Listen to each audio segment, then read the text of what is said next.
Bonjour à toutes et à tous, bienvenue pour une nouvelle capsule comics. Et aujourd'hui, on se retrouve pour parler de ça, de 1949.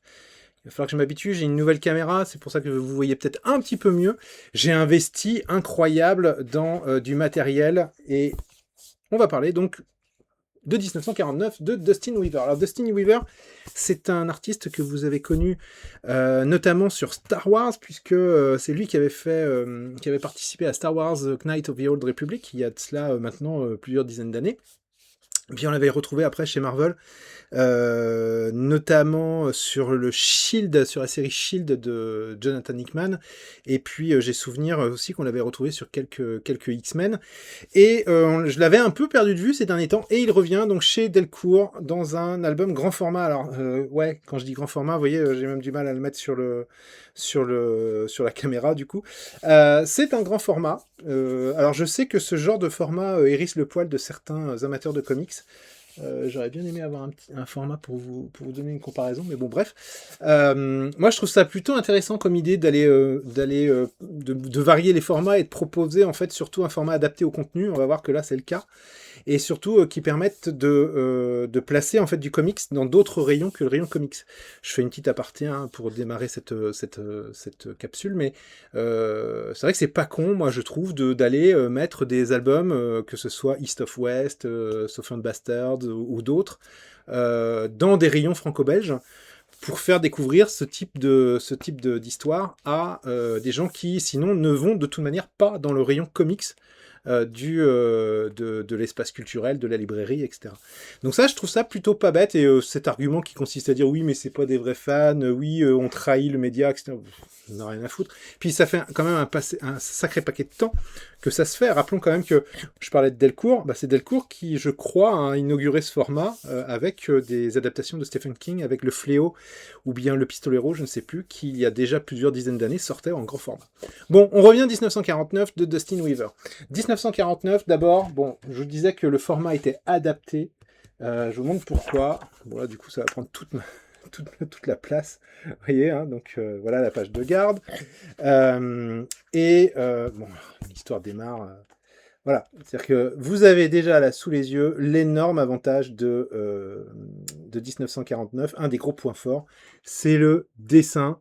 Et à ce niveau-là, on peut dire que Dustin Weaver, il assure, et il assure le spectacle. Oui, c'est bien la même histoire. Oui, oui. Je vais vous expliquer un petit peu le concept.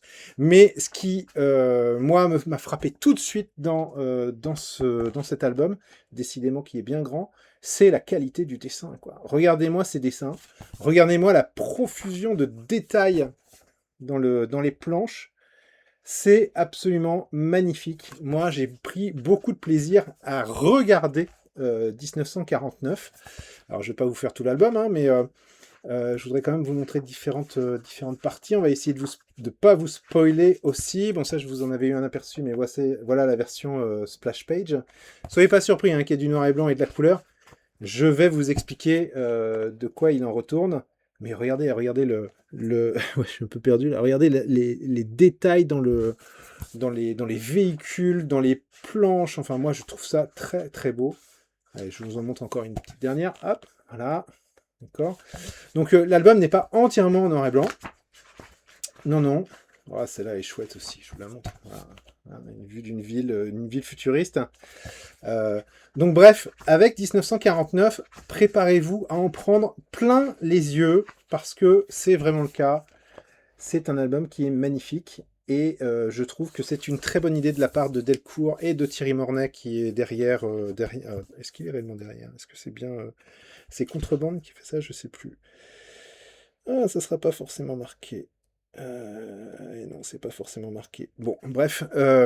En tout cas, c'est une très très chouette initiative. Ça se termine par un carnet de croquis. D'habitude, je suis pas forcément très friand de ce genre de truc, mais là, pour le coup, j'avoue que, vu la qualité des dessins, moi, je trouve ça...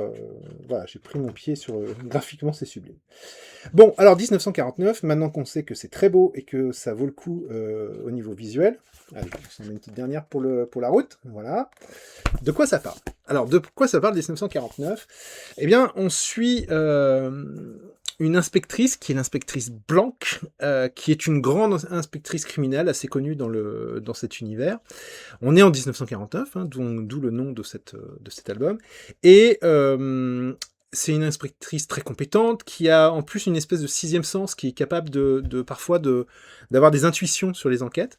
Elle est spécialisée dans les enquêtes de tueurs en série, et elle est appelée sur le lieu d'un crime, évidemment. Voilà, je vous montre. Ah, donc on l'appelle sur le lieu de ce crime. Et les choses vont rapidement se compliquer. Pourquoi ? Parce que non seulement elle n'a pas énormément d'indices, mais il se passe que de temps en temps, l'inspectrice Blanc a des espèces de trous. C'est-à-dire qu'elle se retrouve en fait elle a l'impression qu'elle rêve d'un univers qu'elle ne connaît pas, qui est un univers futuriste, dans lequel elle serait un androïde, et comment dire, et donc tout l'album explique, joue sur ce côté. On passe de cet univers noir et blanc à l'univers futuriste dont je viens de vous parler, et on essaye de comprendre comment ces deux univers s'articulent.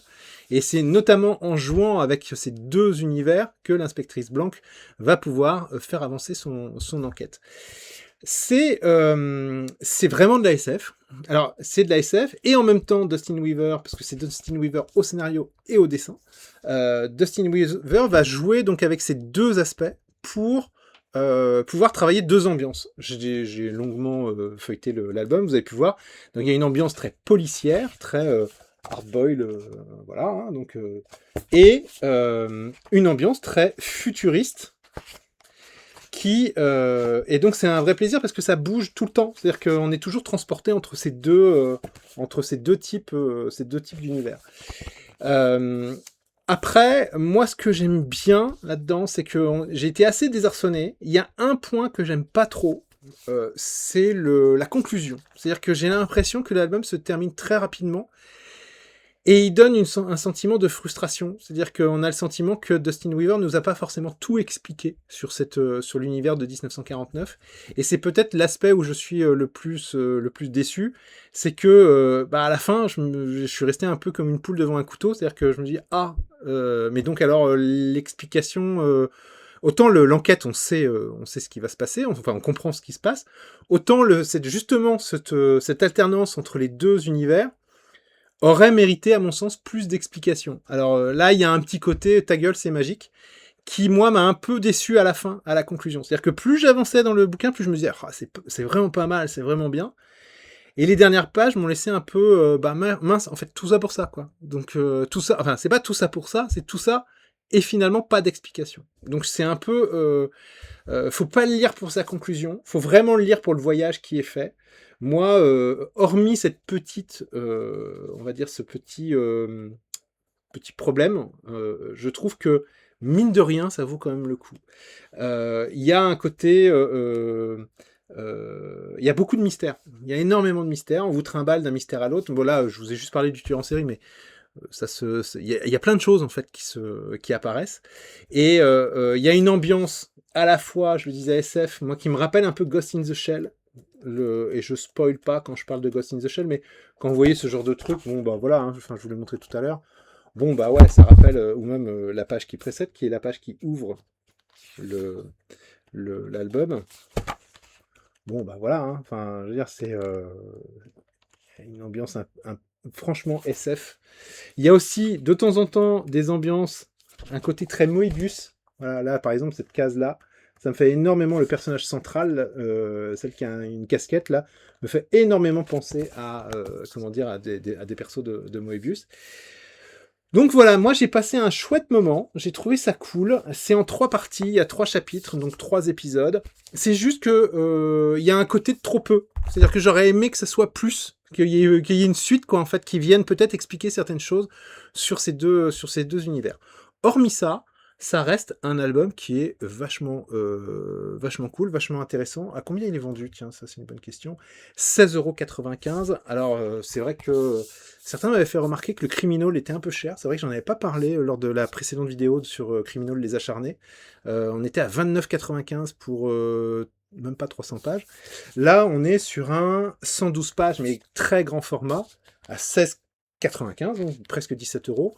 Bon, c'est tout à fait, je trouve que c'est tout à fait convenable dans un système, enfin dans une période où on est, de toute façon, où les éditeurs sont en crise, et nous aussi d'ailleurs, tout en passant par là. Et donc ça passe plutôt bien. Enfin, c'est un très bel album, et comme d'habitude, le façonnage est vachement réussi.